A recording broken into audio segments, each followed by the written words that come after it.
fragilisation ou consolidation de la famille à la lueur du contexte du confinement.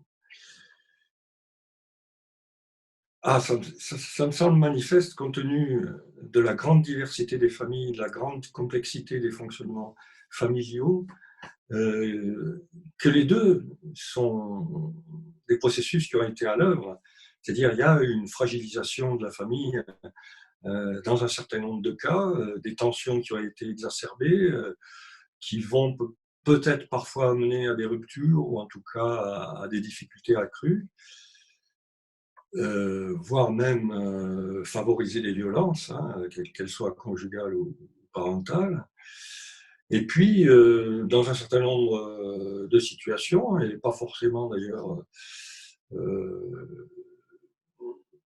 exclusive de la première dimension de fragilisation, il y a aussi une consolidation de la famille, qui passe notamment par le retour de la parole dans la famille.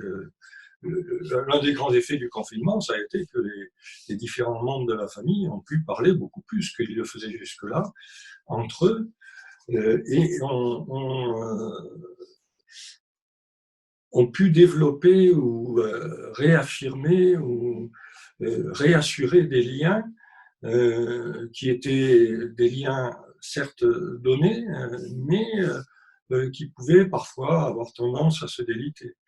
Donc, le contexte de confinement, évidemment, on ne peut pas développer, mais il va, de façon paradoxale, mais je crois que c'est la caractéristique des sociétés contemporaines d'être paradoxale et d'être incertaine.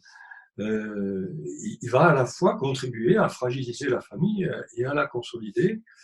Et selon les contextes familiaux, ça sera plutôt une fragilisation avec parfois des ruptures, et dans d'autres contextes, plutôt une consolidation avec le développement de liens qui avaient pu être un peu laissés de côté jusque-là. Personnellement, j'ai vécu cela avec ce confinement. Donc c'est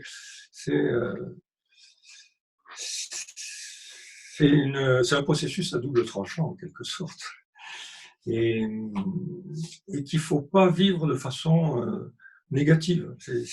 Ça a été évidemment